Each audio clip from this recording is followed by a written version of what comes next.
We all know that Yahweh has given us a set of dietary laws regarding the meat that we can and cannot eat. These laws classify animals as clean and unclean, and we are told not to eat those unclean animals. But besides the fact that Yahweh tells us not to eat them, do you know why we shouldn't eat them? We're going to cover some of the most popular unclean foods that people eat today. Deuteronomy chapter 14 and verse 8. And the swine, because it divideth the hoof, yet cheweth not the cud, it is unclean unto you. You shall not eat of their flesh, nor touch their dead carcass. There are reasons that the meat of the pigs becomes more saturated with toxins than many of its counterpart farm animals. The first reason has to do with the digestive system of a pig.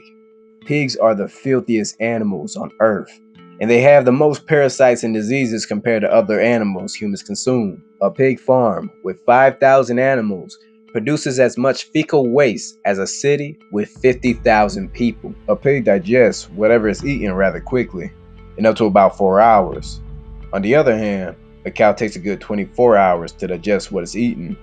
During the digestive process, animals get rid of excess toxins as well as other components of the food eaten that could be dangerous to health. Pigs' bodies contain many toxins, worms, and latent diseases, although some of these infestations are harbored in other animals.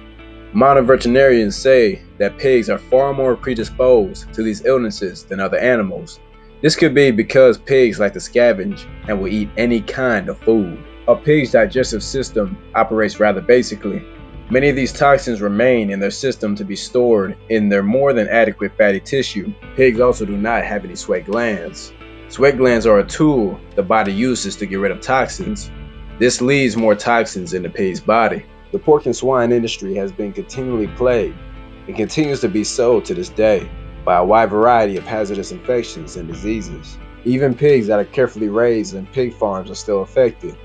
According to a surprising new investigation on pigs that were raised in the US, 69% of all raw pork samples tested, nearly 200 samples in total, were contaminated with the dangerous bacteria Yersinia enterocolytica, which causes fever and gastrointestinal illness with diarrhea, vomiting, and stomach cramps. Pigs carry a variety of parasites in their bodies and meat.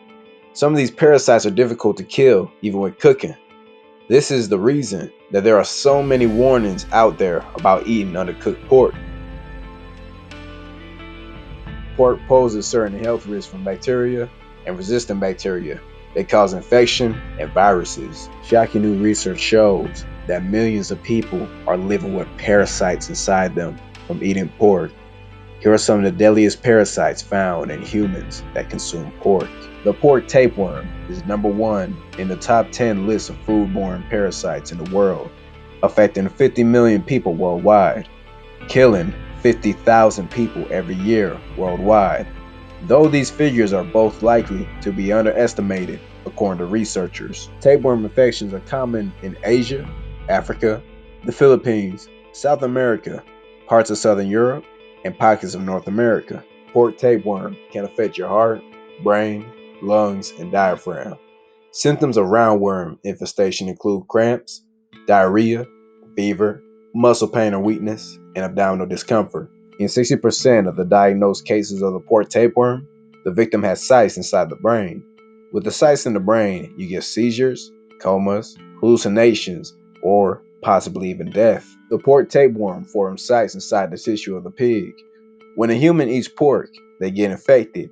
Adult tapeworms living in the intestines of humans produce up to 50,000 eggs each. In the human gut, the size forms into an adult tapeworm, where they can grow several meters long. The adult worms lay eggs that are passed in human feces. If a pig eats the feces, the pig grows size inside its muscle tissue, and the life cycle repeats. Leviticus chapter 11, verse 3. Whatsoever parteth the hoof, and is cloven-footed, and cheweth the cud among the beasts, that shall you eat. Cud is a portion of food that returns from an animal's stomach back to the mouth to be chewed for a second time. This is common among animals that have a four-compartment stomach, like cows and sheep. Animals that have divided hooves include deer and alpacas, but in order for an animal to be clean, they must fulfill both categories. Yahweh even provides examples of animals that don't completely qualify as clean for us to eat. Leviticus chapter 11, verse 6. And the hare, because he cheweth the cud, but divideth not the hoof, he is unclean unto you.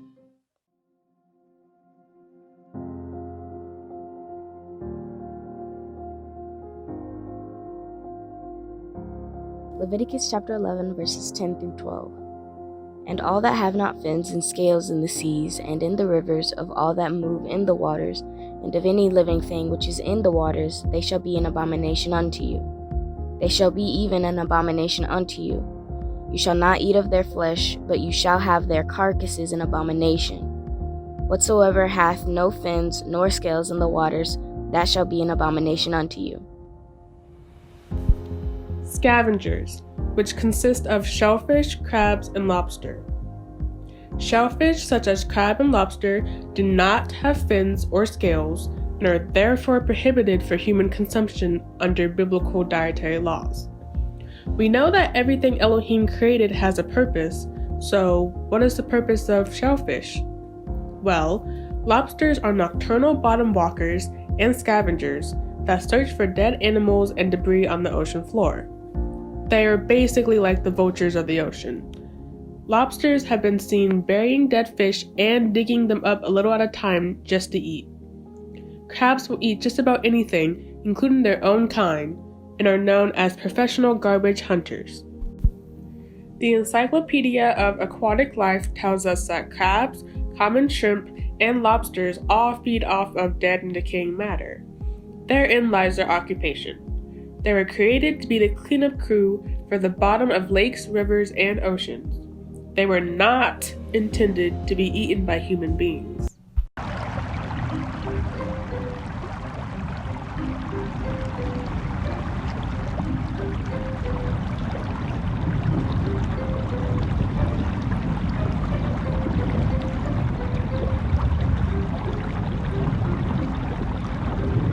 In North America, we have over 300 species, making us the most diverse continent of freshwater mussels.